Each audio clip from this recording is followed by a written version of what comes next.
Hello दोस्तों। तो जैसा कि आप लोग जानते हैं कि अभी हमने कुछ समय पहले एक वीडियो अपलोड किया था जिसमें कि हमने गेहूं की फसल जलने से रोकने के लिए सरकार से फायर ब्रिगेड की गाड़ी की मांग की थी कि जो कि हर पंचायत में उपलब्ध कराई जाए। अब मेरा दूसरा मुद्दा ये है कि जो सरकार गाँव में जो तालाब हैं उनका सौंदर्यीकरण करने के लिए या उनका खनन करने के लिए बजट पास करती है, या फिर नरेगा के जो लेबर होते हैं उनको काम देती है, तो कुछ काम होते हैं फालतू के।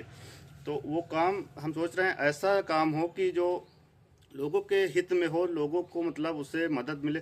जो तालाब खुदते हैं उनसे लोगों का हमारे हिसाब से तो कोई बेनिफिट नहीं है, क्योंकि तालाब तो वो खुदते हैं जिन तालाबों में पानी कभी रहता ही नहीं। बारिश का सीज़न छोड़ दिया जाए तो उन तालाबों में कभी पानी आता ही नहीं है। तो हमारे गांव में एक ऐसा तालाब है जो हमारे बाबा दादा के ज़माने से उसमें पानी कभी आज तक कभी सूखा ही नहीं। तो हम चाहते हैं कि उस तालाब का मतलब सौंदर्यीकरण हो, उसकी चारों तरफ से उसकी पटरियां बने, उस पर बेंच पड़ें और पेड़ पौधे लगाए जाएं, और उसमें कभी भी पानी ख़त्म नहीं होता। सबसे बड़ी बात यह है। तो उन तालाबों का सौंदर्यीकरण कराया जाए जिनमें पानी रुका रहता है, और उन तालाबों को खुदवाने से, मिट्टी निकालने से कोई मतलब नहीं है जिनमें पानी नहीं रुकता है। और जो नरेगा के ये होता है ना कि आपको 100 दिन काम देना ही है साल में, तो उसके लिए हम ये कह रहे हैं, मैं पर्सनली नहीं बोल रहा हूँ कि आप हमारे खेतों में काम कराइए।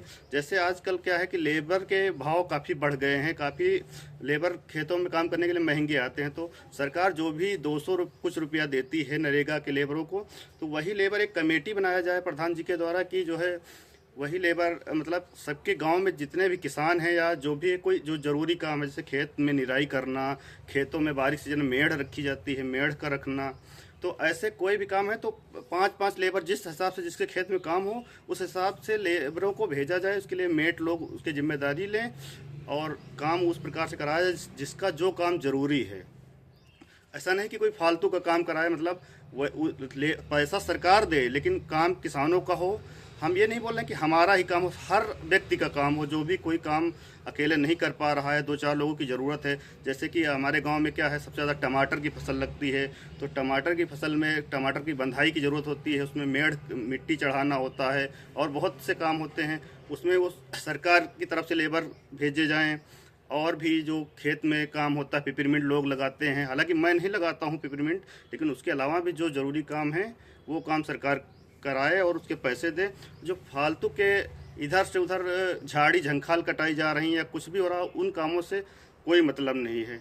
तो हर व्यक्ति का काम हो जाए और पैसे भी बच जाएं, सरकार का भी पूरा काम हो। तालाब हर साल खुदते हैं, और वो तालाब जो खुदते हैं उनमें कोई पानी भी नहीं रहता है। तो हमारे इलाके में एक तालाब है, हमारे गांव में एक तालाब है जिसमें पानी हमेशा रहता है। तो उस तालाब का सौंदर्यीकरण हो, या हमारे गांव में नहीं अनेक जो भी गांव हैं जिनमें पानी हमेशा रहता है, उन तालाबों को कभी नहीं खुदाया जाता है। उनको अच्छे से उनकी मिट्टी निकाल के साफ़ सफाई कर दिया जाए, और जो लेटरीन वगैरह का सब पानी आता है उसका निकासी के लिए अलग नाला बनवाया जाए। ये सरकार का जो काम है वो करना चाहिए। मेरे खुद के विचार हैं, जो मुझे लगता है कि ऐसा काम होना चाहिए। धन्यवाद।